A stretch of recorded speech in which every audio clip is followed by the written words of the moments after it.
Shalom, selamat pagi saudara-saudaraku yang terkasih, jemaat Tuhan dimanapun kita berada.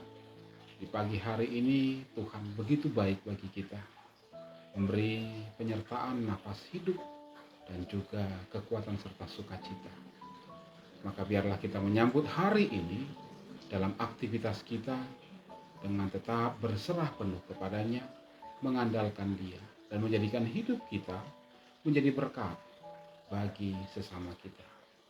Nah, mari saudaraku yang terkasih, kita awali sukacita kita di pagi hari ini dalam persekutuan kita dengan firman Tuhan. Kita berdoa. Kami menyambut berkat-Mu di pagi hari ini, ya Tuhan, ketika Engkau memberikan nafas hidup bagi kami, dan kami boleh menikmati hari yang sangat indah dari Tuhan. Ya Tuhan, ketika kami akan mengawali aktivitas kami dan pekerjaan kami di hari ini, kami akan memulainya dengan bersekutu terlebih dahulu dengan Tuhan. Penuhi hati kami ya Bapa dengan firman-Mu. Berfirmanlah ya Tuhan, kami mendengarkan. Dalam nama Putra-Mu Tuhan Yesus kami berdoa. Amin.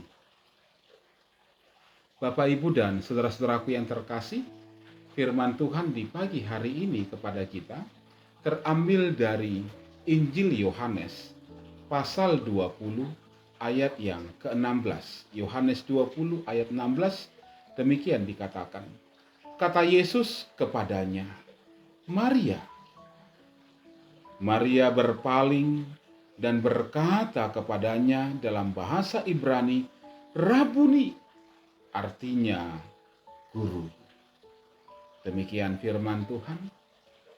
Tema pemberitaan firman Tuhan bagi kita adalah sapaan yang menyentuh. Sapaan yang menyentuh.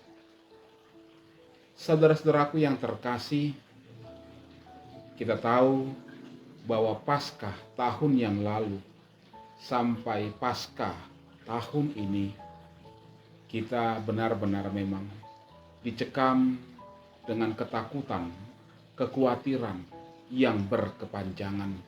Tidak sedikit dari antara kita yang mencucurkan air mata, baik oleh karena kehilangan orang-orang yang sangat dekat, yang sangat terkasih, ataupun kehilangan harapan hidup yang lebih baik oleh karena pandemi COVID-19 yang telah memporak-porandakan hidup kita, kesehatan kita, usaha kita, bahkan mungkin merenggut pekerjaan kita. Perputaran roda ekonomi terasa begitu lambat. Banyak orang-orang tiarap. Jalanan terasa lebih sepi dibanding tahun-tahun yang lalu. Tempat-tempat perbelanjaan juga terasa lebih sepi, apalagi juga di tempat-tempat rekreasi. Gedung-gedung ibadah pun yang biasanya dipenuhi oleh jemaat sekarang terasa sepi. Sebuah keadaan yang sangat menyesakkan untuk kita semua. Bukan hanya jiwa yang mengalami depresi, tetapi ekonomi serta seluruh sendi kehidupan kita berada pada tekanan yang luar biasa dan terkadang membuat kita mencucurkan air mata. Saudaraku yang terkasih, cucuran air mata yang menggenang di pelupuk mata kita masing-masing oleh karena kehilangan harapan bukan hanya ada di saat ini ketika kita merasakan pandemi yang berkepanjangan, tetapi juga kalau kita perhadapkan dengan firman Tuhan yang menyapa kita di pagi hari ini, juga ditemukan dulu di kubur tempat Tuhan Yesus ada. Saat itu ketika Maria Magdalena mendapati kuburan Tuhan Yesus ternyata telah kosong. Ya, telah kosong. Di dalam hati Maria Magdalena muncul praduga-praduga.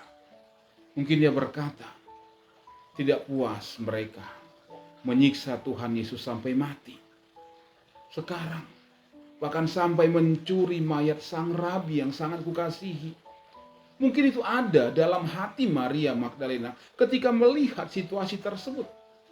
Kerinduan hati Maria Magdalena untuk menyatakan bakti terakhir dia sebagai seorang perempuan Yahudi untuk merempahi jasad Tuhan Yesus pun kini rasanya tidak akan mungkin lagi.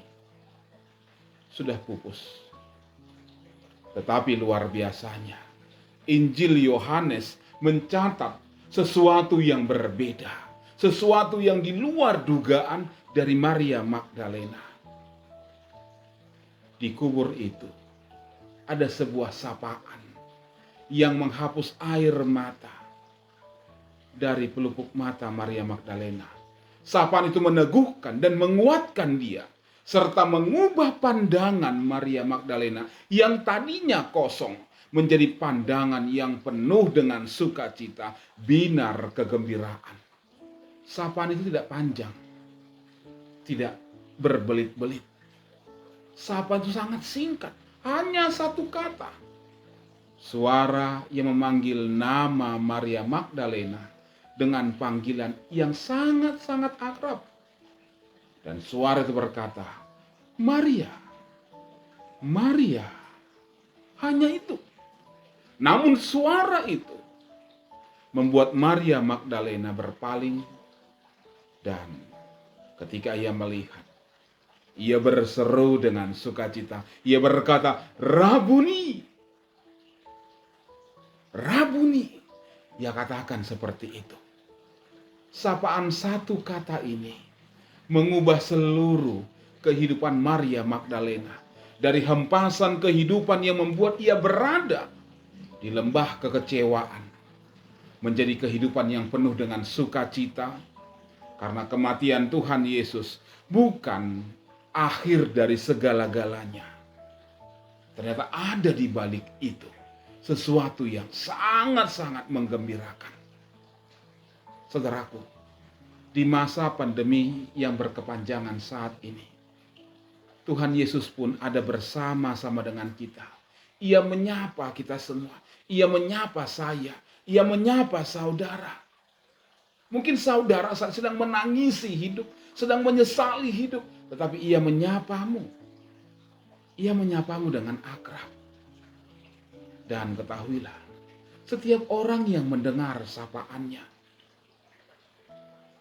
ia bukan hanya dikuatkan, tetapi akan diubahkan menjadi pribadi yang berkemenangan.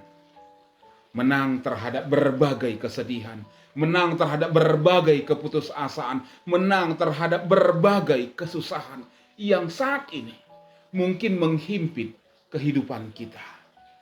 Sapaan itu telah membuat Maria Magdalena tidak hanya memikirkan dirinya sendiri, tapi memikirkan banyak orang yang mengalami kesedihan yang sama dengan dia. Itu sebabnya Injil Yohanes mengisahkan Maria Magdalena tidak berlama-lama berada di kubur tersebut. Ia langsung pergi dan menyampaikan perjumpaannya dengan Tuhan Yesus yang bangkit kepada murid-murid yang lain. Saudara-saudaraku yang terkasih, di masa pandemi ini Allah menyapa kita. Namun sayangnya kita harus akui bahwa sering kali kita mengabaikan sapaan Tuhan ini. Karena apa? Karena kita tidak bergaul akrab dengan Dia. Kita tidak peka terhadap suara yang memanggil nama kita. Kita dikuasai oleh keputusasaan, tenggelam dalam kegelapan jiwa kita, menganggap Tuhan sudah tidak peduli dan tidak lagi mampu menolong kita. Padahal setiap saat dan setiap hari Ia menyapa kita, sebagaimana Tuhan Yesus menyapa Maria Magdalena dengan panggilan akrabnya, Maria, dan sapaan itu mengubahkan.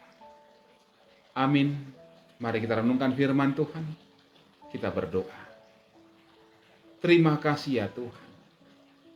Engkau ingatkan kami di pagi hari ini. Ketika kami akan mengawali aktivitas kami, Tuhan menyapa kami Dan sapaan Tuhan tersebut bukan hanya sekedar sebuah sapaan biasa, tapi sapaan yang mengubahkan seluruh hidup kami menjadi penuh dengan sukacita, penuh pengharapan, menjadi orang-orang yang berkemenangan terhadap setiap pergumulan kesulitan yang kami hadapi. Ya Tuhan, apapun bentuk kesulitan yang kami harus lalui saat ini, kami tahu Tuhan jauh lebih luar biasa dan lebih berkuasa untuk itu semua. Maka ya Bapa, menangkan kami sekalian. Terima kasih ya Tuhan. Inilah doa kami yang kami bawa kepadamu. Dalam nama Putramu Tuhan Yesus, Allah kami yang berkemenangan, yang selalu menyapa kami, yang mengubahkan kami, yang mendengar dan menyempurnakan doa kami. Dalam doa Bapa kami, kita ucapkan bersama-sama. Bapa kami yang di sorga, dikuduskanlah namamu, datanglah kerajaan, jadilah kehendak-Mu di bumi seperti di sorga. Berikanlah kami pada hari ini makanan kami yang secukupnya, dan ampunilah kami akan kesalahan kami, seperti kami juga mengampuni orang yang bersalah kepada kami. Dan janganlah membawa kami ke dalam pencobaan, tetapi lepaskanlah kami daripada yang jahat, karena Engkau yang punya kerajaan, dan kuasa, dan kemuliaan sampai selama-lamanya. Amin. Terimalah berkat dari Tuhan, kasih karunia dari Tuhan Yesus Kristus, kasih sayang dari Allah Bapa, dan penyertaan dalam persekutuan dengan Roh Kudus, menyertai saudara sekalian, hari ini, esok, dan sampai selama-lamanya. Amin. Shalom bagi kita semua, selamat beraktivitas, tetap ingat, memakai masker, mencuci tangan, dan menjaga jarak. Tuhan memberkati, salam sehat buat kita semua.